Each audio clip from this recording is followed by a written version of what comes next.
Saya menghormati sebagai seorang ahli parlimen yang angkat sumpah untuk mempertahankan perlembagaan persekutuan, dan sebagai seorang peguam yang dilatih untuk menghormati kedaulatan undang-undang. Saya memahami menghormati keputusan Hakim Alice Look di Mahkamah Tinggi Kuala Lumpur. Negara kita menghormati proses undang-undang, menghormati mahkamah. Tapi perlu diingat apa yang saya lihat tak kena satu perintah titah diraja. Jadi panggil dikenali sebagai titah addendum oleh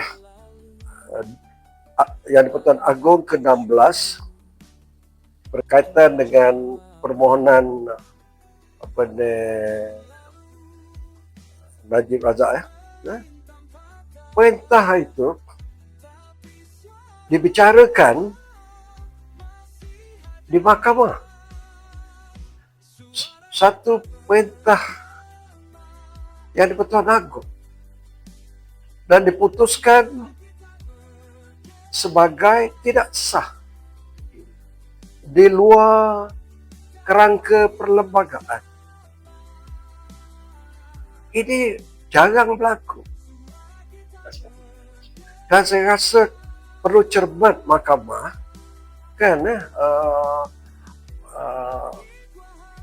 melakukan proses penghakiman ini. Sebab titah addendum itu adalah suatu kuasa mutlak yang tak banyak mana yang tinggal dalam soal pengampunan. Mungkin ada kelemahannya, mungkin tidak mengikut peraturan-peraturan, tetapi ini titah Yang di-Pertuan Agong. Dan perlu disedari, Agong ini satu institusi, dia mengetuai mahkamah. Mahkamah itu mahkamah Yang di-Pertuan Agong. Hakim-hakim dilantik oleh Agong dengan persetujuanlah Perdana Menteri dan lembaga pemilihan. Kerajaan itu, eksekutif itu, kerajaan Yang di-Pertuan Agong. Walaupun kemudian akhirnya Agong pun dalam tindak tanduk dia perlu dapat nasihat daripada Perdana Menteri. Dan parlimen itu, satu komponen dia ialah Agong. Agong akan merasmikan, itu bukan simbolik tu. Agong merasmikan parlimen. Jadi tidak kena satu titah Yang di-Pertuan Agong dibicarakan di mahkamah biasa dan diputuskan sebagai tidak sah kerana tidak ikut peraturan-peraturan begini. Dan ini tak pernah berlaku. Jadi itulah pendapat saya. Bukan kerana simpati berkaitan dengan soal Najib ke soal proses pengampunan itu secara kebetulan. Tapi yang menjadi inti pada saya, maknanya kena hormatilah. Sebab kuasa Yang di-Pertuan Agong bukan mutlak kan. Jadi yang ada tu, yang prerogatif budi bicara itu kita hormatilah kan. Jadi itulah intipati statement saya itu. Perkataan yang paling banyak dalam perlembagaan negara apa dia? Yang di-Pertuan Agong. Oh, itu? Ya. Yang disebut berpuluh kali. Soal pilihan raya sebut Yang di-Pertuan Agong. Soal nak bentuk kerajaan Yang di-Pertuan Agong. Nak mengampunkan Yang di-Pertuan Agong. Kalau nak adakan Perdana Menteri hilang, yang melantik uh, jabatan daripada eksekutif daripada civil service, perkhidmatan awam yang di Pertuan Agong. Ini bermakna ini apa di kedudukan itu. Jadi itu yang bila saya tegur tentang tak salah, bukan menghina keputusan Mahkamah Tinggi tentang addendum tu, tapi saya memberi pandangan lah, kan?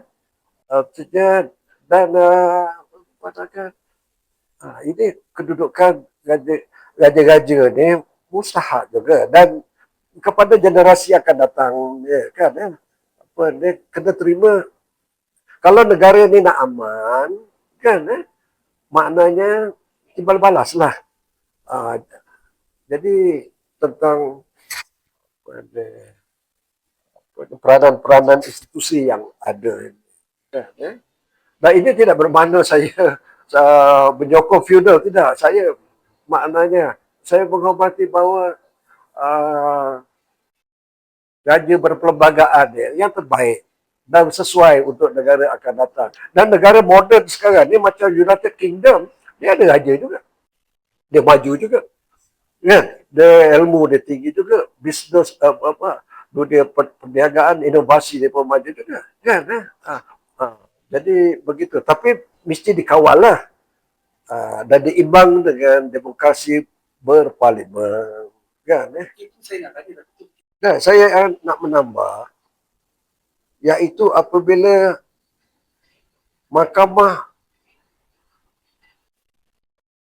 Tinggi Kuala Lumpur, Mahkamah Rakyat Malaysia, Mahkamah Persekutuan menolak permohonan pihak-pihak yang mencabar pengampunan Anwar telah ditolak oleh ketiga-tiga mahkamah atas sebab apa? Atas sebab isu ini agung, kuasa dia, prerogatif dia, maknanya memberi pengampunan pada Datuk Seri Anwar Ibrahim tahun 2018, mana mahkamah agak kuasa apa dia agung, yang kuasa yang ada hak yang mutlak itu yang kena dihormati. Mahkamah tidak pergi tengok, adakah yang agung punya keputusan itu ikut perlembagaan. Tidak. Mahkamah kata, benda itu tak payah nak dia tu. Jadi itu yang saya punya argument saya. Kalau mahkamah menghormati proses keputusan yang agung melalui lembaga pengampunan terhadap Anwar itu, betullah diguna pakai dalam kes permohonan Najib Razak, kan? Bukan kenapa Anwar boleh, Najib tak boleh. Taklah simple macam itu. Hujahnya kena hormat itu. Dan ini ialah teguran saya. Bukan nak menghina keputusan mahkamah tu, teguran saya. Saya kata rujuklah kepada kes Datuk Seri Anwar Ibrahim itu yang mahkamah sampai mahkamah paling tinggi dah putuskan itu. Jadi barulah kita adil lah. Pada Agong Kebawah Sultan Kelantan dengan Agong Kebawah Sultan Pahang itu dilayan sama. Kan? Tapi benda dah berlaku, tapi masih boleh ada rayuannya. Boleh diperbetulkan.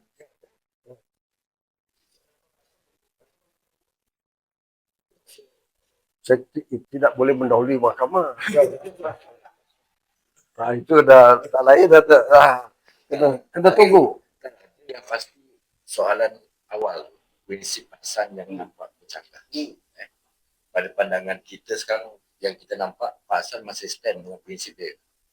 Kalau kata betul.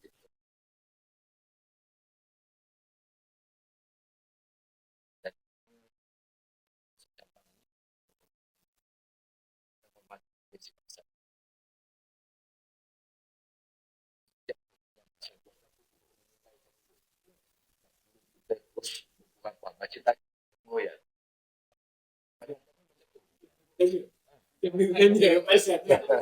Masalah yang jadi isu macam sekarang ni, kita nampak bila segmen pasal keluar, termasuk orang parti, menyindir, menghentam, sedangkan dia tak faham. Saya cuma cakap orang yang luahkan ni, diorang tak faham. Dan diorang tak kenal siapa YB Hasan. Dia tak ada ikut baca pun lah paper. Baca laju. Baca laju. Dia Baca lah. seolah-olah macam ni. Bila dia dapat menghentam tu, mungkin pucuk pimpinan atasan akan tengok dia. Untuk dia cek nama, mungkin lah. Tapi macam kita tahu pasal perjuangan dia daripada awal sampai sekarang. Sebab kita dengan Pak Hasan bukan baru. Macam saya sendiri, start saya join parti. Walaupun saya orang kecil masa tu, saya dah tahu siapa Hasan kahwin. Termasuk yang, siapa Pak Hasan tadi? Yang Zul tadi. Arwah Razak Ahmad. Daripada awal kita dah kenal dia. Dan kita ikut perkembangan prinsip dia macam mana. Sebab tu macam sekarang ni, kalau bagi saya sendiri, untuk anggota keadilan yang baru ni, kenali dulu lah. Tak perlu melentik untuk cari nama atasan. Orang atas tak tengok pun. Jadi, kenali dulu. Ataupun kalau nak cari nama pun, carilah daripada kerja-kerja kebajikan, bantu rakyat, naikkan nama parti. Tak payah Tolong orang susah. Tolong orang susah. Tak payah kita menyerang pemimpin kita. Itu ya pandangan saya.